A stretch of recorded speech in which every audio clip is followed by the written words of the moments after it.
Okay, we have a big week ahead. We have Jupiter retrograde, Venus retrograde, and Saturn retrograde all in one week. So let's start with Saturn. Saturn goes retrograde tomorrow until September. So Saturn is the Lord of Karma, and he is connected to the karmic lessons that we all need to experience in order to grow. So during the retrograde period, we tend to work through our karma more. We may be faced with some situations where resolving it will really help us to grow. And on the other hand, we may get some good karma, some good things coming to us because we've done our self work, we've treated other people kindly, and we have lived our lives with honor. So depending on what way that you've lived your life, this, it shouldn't be a really difficult period. Um, so yeah, it can be, you know, everyone fears Saturn, but Saturn is maturity and growth. It's not all, it's not fun and partying and the good times, but we need Saturn in order to mature and have wisdom. So yeah, that's going to be retrograde until September. It's also going to make things feel like we're going in slow motion. So when a number of different planets are retrograde at once, time seems to slow down, and we seem to go through this period where everything just quietens down, the external world quietens down, there's not much going on, and a part of this is to do with all of this corona COVID-19 stuff where everyone's in lockdowns, and those have been lifted. I think in certain places have been starting to go a little easier there, but in the UK we're still in the same place here.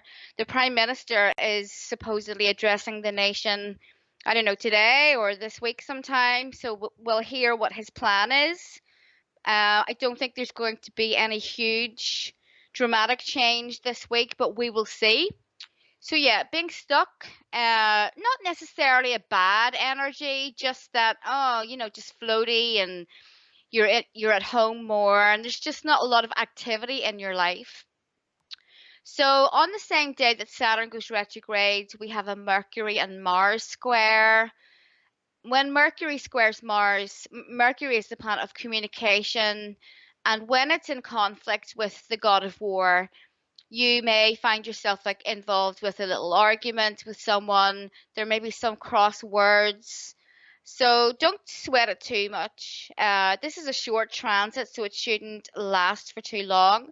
Maybe if there's something that you wanted to get off your chest, it will happen tomorrow. But just try and use some nice language, and don't lose your temper. So also on the same day, Mercury goes into Gemini, and Mercury is at home in Gemini. So we find ourselves with many different interests. We want to research more. You want to kind of pore over small pieces of information and a lot of different facts rather than lengthy research. You may find that your attention span is a little bit shorter through this transit because Mercury and Gemini can be quite easily distracted. I have this in my birth chart. I was born when Mercury was in Gemini, so it's going to be my Mercury return.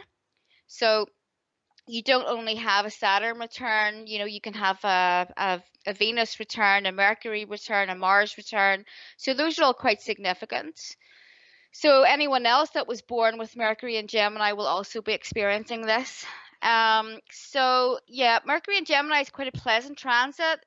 Like I said, the energy of Mercury is very well expressed here. You may be using social media more. You'll be talking to your neighbors more, your siblings. So not a bad thing at all. The day after, on the 12th, Mercury makes a trine to Saturn. Again, this isn't a big transit. It's just a very short-term thing. So that's quite a positive transit. If you have any important conversations, you could save them for that day on the 12th because they will be received well. So on the 13th of May, Mars enters Pisces, and Mars is not happy in Pisces because Mars is the planet of action, of energy, drive, war, ambitions, and Pisces is just a little bit too watery there. So your life can lack direction during this transit, or you're not quite sure where to pour your energy, what to put your energy into and where to direct it. So the overall theme of this week is that things are going to slow down, and you're supposed to be slowing down. You're not meant to be taking a lot of action this week.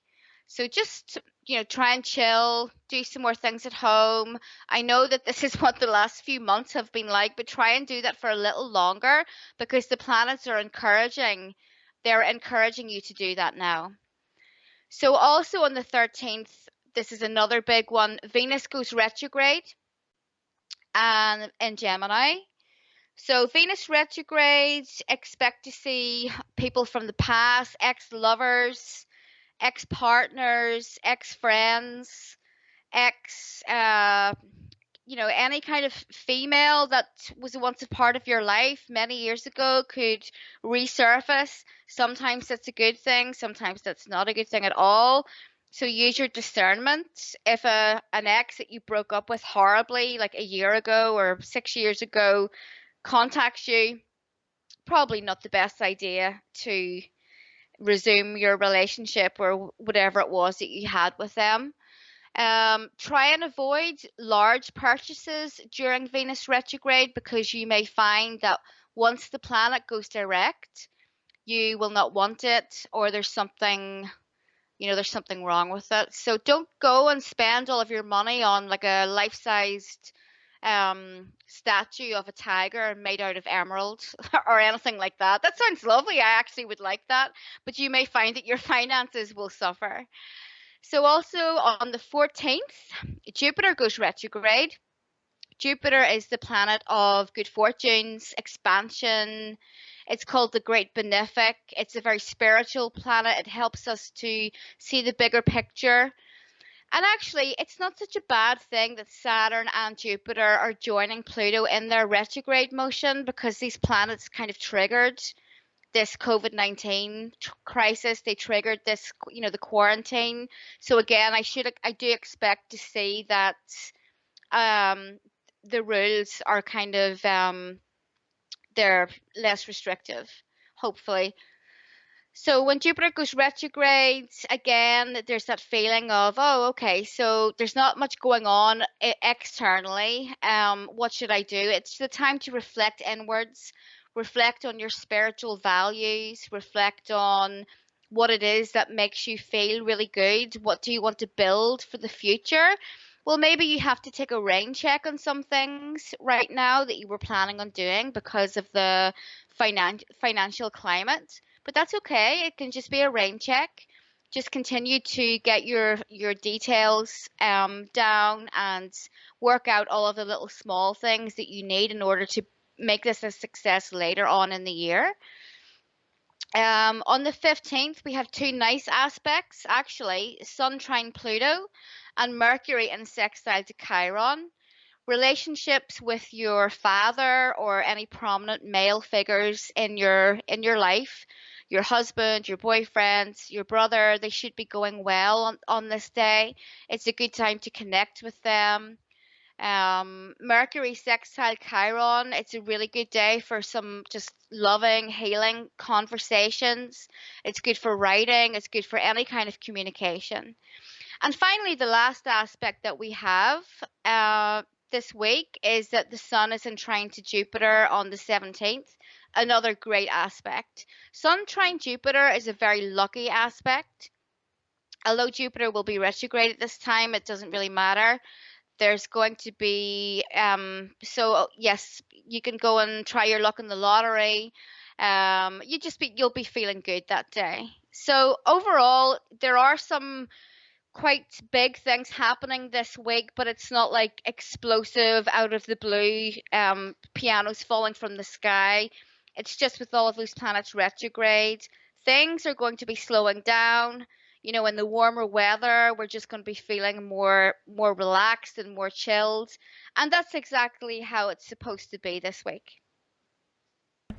That sounds like a good week, and I know that I've definitely been seeing karma become more relevant recently. If you're just looking at the world and also looking at individuals, like looking at my own life, it seems like this is some astrological aspects that really support that because I'm seeing ancestral and personal karma, national karma. I mean, if you think about the whole corona thing going on, we're definitely seeing a lot of national karma. I mean, I think here in the states, states are starting to rethink some of their governors, because some states here are getting back to business as usual. They're beginning to, especially this week. They started last week. Some even started the first of this month. But some states are moving forward quickly, and some literally seem to have indefinite shutdown. That's what their governor wants, and people are starting to wonder who runs my state. It appears that the globalists do. Like I look at Tesla wants to move their electric car plant from California to Texas or Nevada or Arizona, that are basically way more free states that are opening back up. And so I think we're going to see in all around the world a rearranging, a new relationship people get with their governments, and be they local, be they national. People are starting to, through this experience, see what their government hierarchy was really about. Does it support them or does it not? And a lot of petty tyrants, like we have here in this country. Some of the governors are definitely petty tyrants, and also we're seeing. I'm not sure if we call this karma or not, but that I think might match some of these alignments is people who've never seen censorship before are seeing it.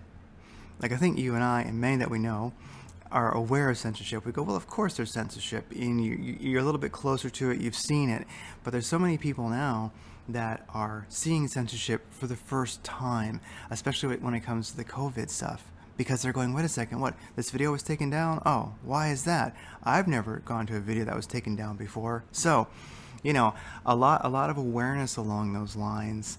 And you mentioned the past showing up.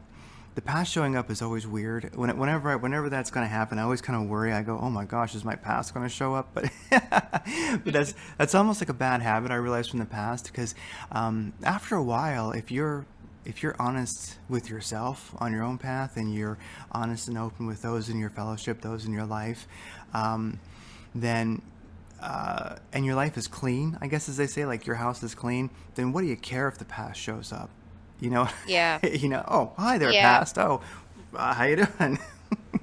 Yeah. Yeah, exactly. I mean, it's going to happen more for some people than others because, quite frankly, if you have really tight boundaries, you're not going to have a lot of hangers on from like years ago suddenly approach you. If you have good boundaries and you dealt with those people effectively in the past, then they're not going to come back again. Yeah, it's very true. And so that is a good measurement people can do. If when these astrological alignments happen and the past might show up to say hi, if it makes you unsettled, well, realize you're probably wandering around with a lot of unsettled issues. It does tend to be the case that we might be done with the past, but it's not always done with us. So, the quicker we get our house clean in life, then we don't care if the past shows up because oftentimes you think, wow, I don't have any past to show up anymore. Then you go, oh, I forgot about that one. you know. Yeah. Yeah, but since I'm living clean and my life is honest and the house is clean, all is good, I don't care. Hi there, past. Well, it's nice seeing you again. I never liked you very much, so just go away. And Exactly, exactly. Yeah, yeah. I mean, I guess like maybe 5, 6 years ago, I frequently used to have people that kind of tried to reconnect during Mercury retrogrades and Venus retrogrades, but now it almost never happens because I've changed so much and I've worked on myself so much since then that nothing about me will resonate with those people anymore. Definitely. You don't really have any lingering energy that connects to that past anymore. So Yeah. it just stops showing up. So, um, and of course, people showing up from the past can be positive. So maybe it's good. Yeah, once your house Yeah. is clean, you don't care whether it's positive or negative. Like, oh, hey, past, nice to see you. Well, when it comes to cosmic weather for this coming week, and I think something I've definitely been noticing, and I know you had some things you wanted to mention, but something I'll just mention really quick is a great meme that I saw on the internet, of course, because this is like 2020 will be the year of memes, I think. But it was simply that you cannot talk butterfly language with caterpillar people. And I love that because we tend to use the terms normies and sheeple and things like that. And I don't think they're really productive. And I love that line, just you cannot talk butterfly language with caterpillar people. And it makes a lot of sense because there's a metamorphosis that many of us have gone through. And of course, we probably go through many in our lifetime. But there's metamorphosis you've gone through where you're not who you used to be. And you're kind of hanging out with this fellowship of people.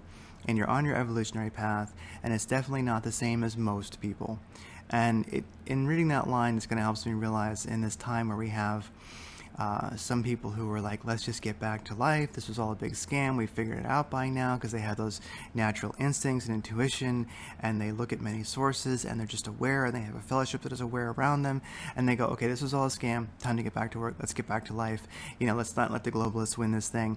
And then you have people who are, they are enjoying the death cult, basically, as Thomas Sheridan puts it, and they're not going to give up their new religion, and it will always be too soon for them.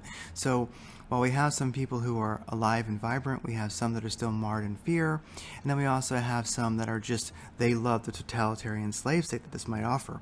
So it's a really good time to just focus on your own fellowship, your own vibes, creating what you want, and realize that maybe for those who aren't on the same frequency, it's a lower frequency, whether it's just they're fearful because they're not aware, or whether they just love a totalitarian slave state, realize that that's a caterpillar and like you're a butterfly, which might seem somewhat egotistical, but you really don't speak the same language. You completely disintegrated your caterpillar self. It's not there anymore. You're a different order of being. And I probably sound very, very high and mighty, I guess. But part of it is you just got to own that and realize, hey, you're supposed to be hanging out with butterflies, flying with eagles. Don't just block the people that piss you off and realize that they'll create the reality that they want. And just like always on this earth, there's heaven and there's hell happening at the same time, and you can have a vibrant, amazing life with your fellow butterflies and eagles, and you can soar and thrive, and just realize that you don't need to be attached to the evolutionary path of those who they're never going to have it. They're not capable for whatever reason. And that was my kind of cosmic weather for the week that I was feeling. Yeah, I totally agree with that. Um, I think the polarization is just so strong now that it kind of hurts us and it does us harm to really try and force friendships or relationships with people that they're just not on the same page anymore. They're, the normies or whatever. So we're being our butterfly selves, and you're right, they're on a totally different frequency and different energy. So sometimes it is just a healthy bit of self-care to take a step away from those people that are trying to drag you down into that negative place of fear. So I totally agree with you on that one. Yeah, it seems to be a pretty common theme. It's just good to remember. I guess it's good to have that empathy and compassion, and just realize that there's multiple evolutionary paths on this planet, and groups of people that belong to them, and just focus on your own. Really, there's no the energy of, I don't know. There's just tend your own garden. Tend your own Yes, garden. yes, yes, yes. Because there's tons of fear out there, and there's tons of there's endless stuff that you can look at to get hung up on, and it's good to see it and be aware of it. But like, I would just say there is such a shitstorm, a multidimensional shitstorm going on right now. Let it settle. You know what I mean? Just let it settle. You don't have to get into it, because really, I have no idea what the next month is going to hold for this planet, really. So it doesn't help. Getting caught in that turbulence doesn't really help me create my ends, the world that I want to live in. Because regardless of what happens in the next month or the rest of my life, basically, I can thrive and have a joyous life. And these kind of events are designed by the forces that be, the globalists, I'll call them, the empire, to knock you out of that energy. So you start playing their game, you know, and like Abraham Hicks says. One person connected to source is more powerful than a million that are not. So what are you worried about? What's going on out there? Stop it. Yeah. Yeah, that's a very healthy approach. Worry about yourself, worry about your family, and everyone else. Just don't even give them a second thought, especially what their political beliefs are. There's nothing more energetically draining than like constantly arguing with people because their political beliefs or whatever just don't match yours. Like, who cares? So yes, onto the tarot part of our podcast. I actually have got four cards this week because I was shuffling earlier and one of them flew right out of the deck. So the cards that we have are the Nine of Cups, the Two of Wands, the Hanged Man, and the Three of Cups. So overall, with all of these cards together, again, it kind of reflects the astrology, which they always do. The Hanged Man is about a sacrifice or a delay and something that takes a long time to manifest. The Nine of Cups is a card of wish fulfillment. It's about getting something that you really hoped for and that you've worked for. So with the Nine of Cups, it's guaranteed that you will get something big that you've kind of been working on. The Two of Wands is a new relationship or a new project. So it could be a business partner or a new business that you want to get started, a new podcast, a new piece of work, maybe even a new topic that you want to learn or study, a new skill that you want to master. So then the last card is the Three of Cups, which would be your friends, your female friends. It's also a card of celebration and of things finally going right, raising your glass with your friends and saying, "We did it." So these cards are very positive. The only well, not negative, but the Hanged Man is putting a delay on all of these things. But these cards are saying that whatever it is that you want, those ideas that you've been jotting down in your notepad, and that job that you've been working on, that business that you want to create, you will get that. You're going to get that, but there may be a delay. So, yeah, exactly like the astrology, Jupiter retrograde and Venus retrograde. It's just about things kind of slowing down and maybe not quite getting there as fast as you would like. But boy, is there going to be cause for celebration and on down the line. So if you've been panicking or worrying and it seems like the piano has fallen from the sky and it's stopping you from manifesting this dream, please don't do that because it is coming. You just have to keep the faith, but it's going to come. Yeah, and definitely during this time of global craziness, if you can keep that positive manifesting vision going and you can create right now, then you're ahead of the game. This is definitely a good test. So it's quiet, it's retrograde, it's slowing us down, and just focus even harder. Because really, I do agree. I can feel that in the air that by the end of this week, I think we're going to see some people will be pleasantly surprised. I think keep focusing on those desires and those dreams and what you want to create. I think the end of this week is going to be a good renaissance for people. I do think there's going to be I think the payoff is at hand. Yeah, Okay. yeah, I agree. And there's going to be. Okay, yes, we already know that a lot of small businesses are going to end up closing. Let's face it, like it would be pretty silly of us not to know that that's going to happen. But where something ends, there is an opportunity for a new beginning. And I know some people that are really skilled in business, the type of people they always have like two or three businesses going at once and they're really successful. Well, I know that they are planning and setting up businesses as we speak to take advantage of this new kind of energy that we're kind of going into. So there is a space there that's full of opportunity and ripe with fruit for those who are willing to put in the work. Oh, definitely. And if a person can keep their energy high and positive at this time, that's when those opportunities will just naturally unfold. They'll just happen. Really, that's like my like my well, one of the best business plans you can have right now is stay positive. And what's your vision? What do you want to create? And focus on it, and ignore the craziness. Because yeah, we are in a time of an upheaval of opportunity. So it's there, and sometimes I'd recommend people don't worry so much on exactly how. Just know you want it. Just be open to it. Feel it, and feel being a positive part of a new evolution in business and society, and those pieces will line up for you. Yeah, agreed. Yeah, and that that creative spark that that great businesses are born from, that's a very male or yang type of energy, and collectively all of us in the west are suffering from a yang deficiency. So in traditional Chinese medicine, you have the yang and the yin. So yang is that assertive male energy, it's solar, it's protective, and the yin is female, it's receptive, it's nurturing, and it's emotional.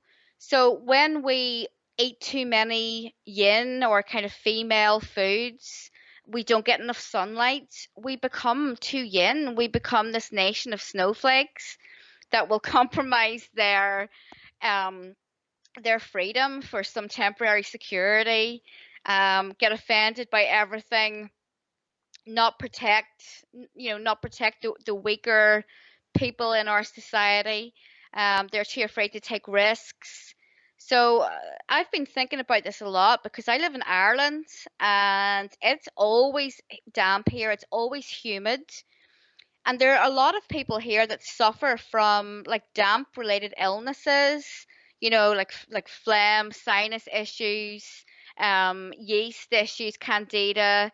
But no one ever talks about the fact that you can eat a lot of foods to correct that. And I think Thomas Sheridan mentioned this too, but I'm seeing like uprisings all over the world, people protesting in the streets about these quarantines and lockdowns. And there's hardly been any of that in Ireland. And like, it's just saddened me so much because we're descended from the Vikings. We're descended from these fierce warriors. And what's happened to us? We've all become too yin because it's so damp. We don't get any sunlight.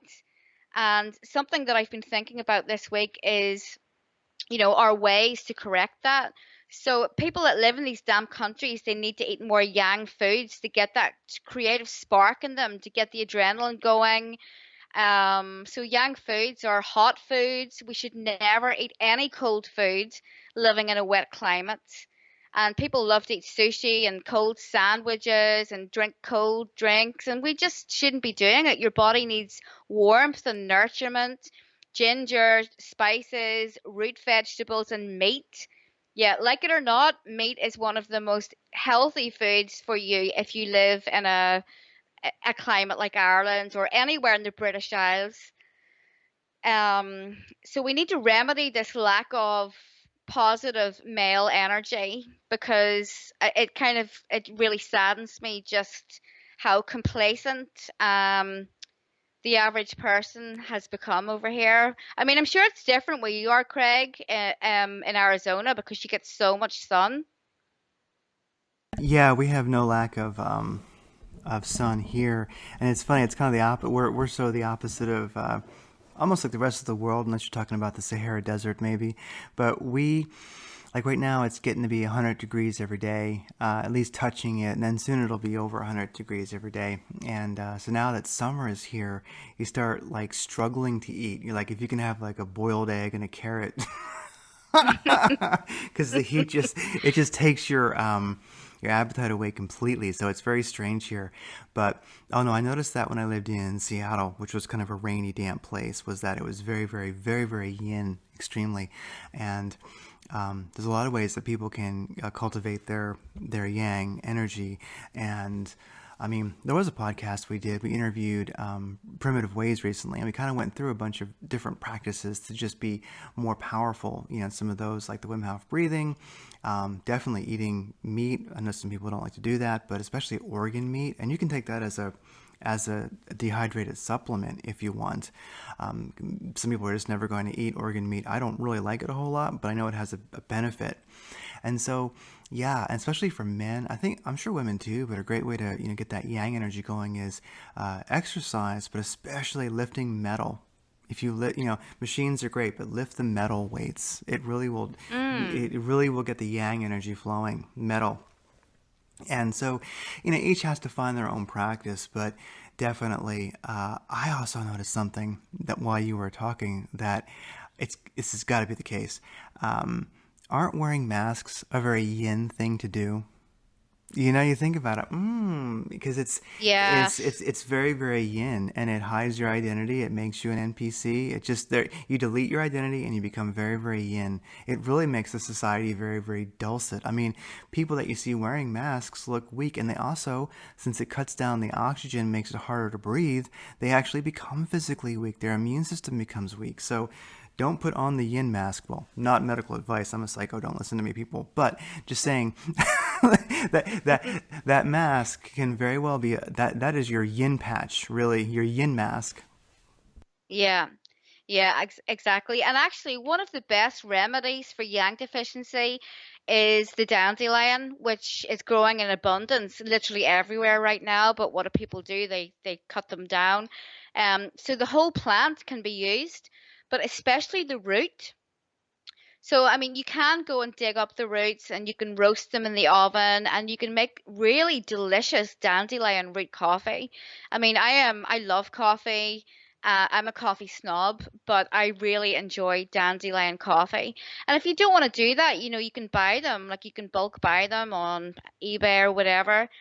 But yeah, try dandelion root if you're feeling, if you have like fungal issues or and you're feeling really emotional and you kind of lack any sort of motivation, start drinking dandelions and eat ginger in your food.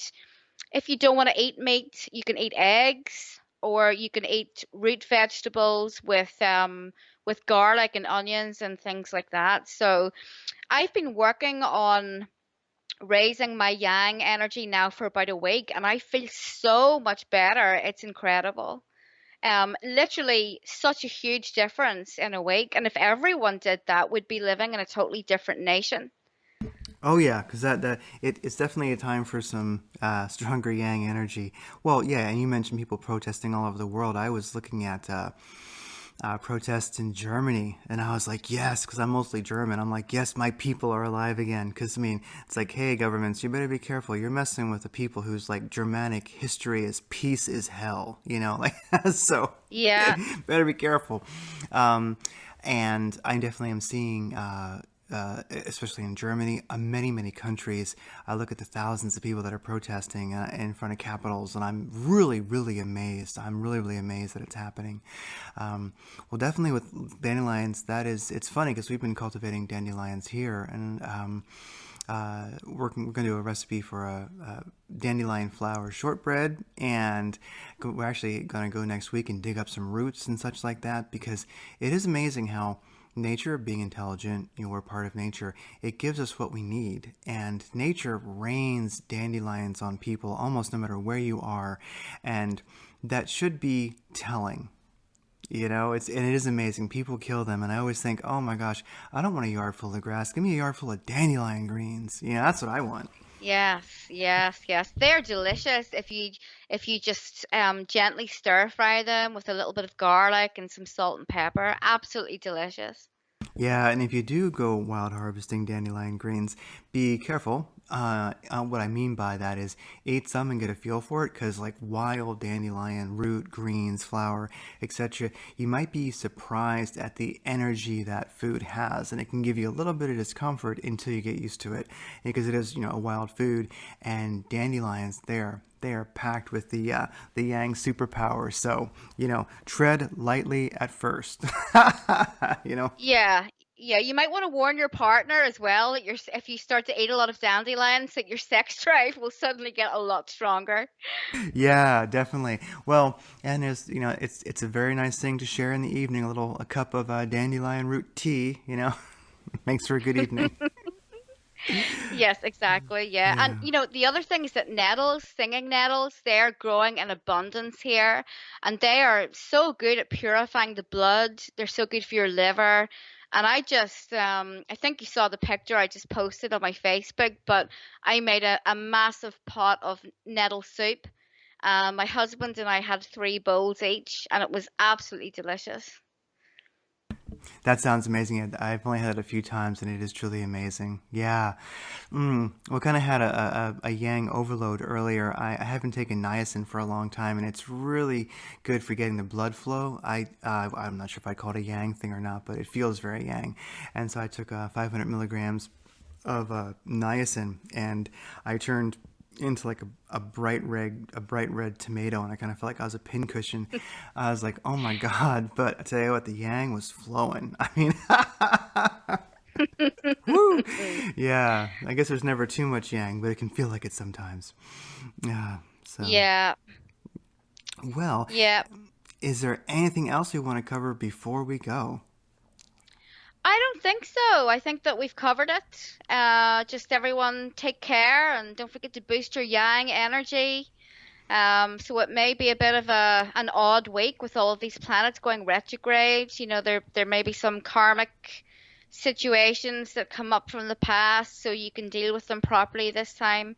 But I hope everyone has an awesome week, and I look forward to the next show. Yeah, everybody have a good, powerful, yang filled week. This is for the week of May 11th. That's Monday. Everybody be powerful. Hang in there. It's a crazy time. I think we're getting to the end of it. And we will talk to you all again next week. Bye bye. Bye.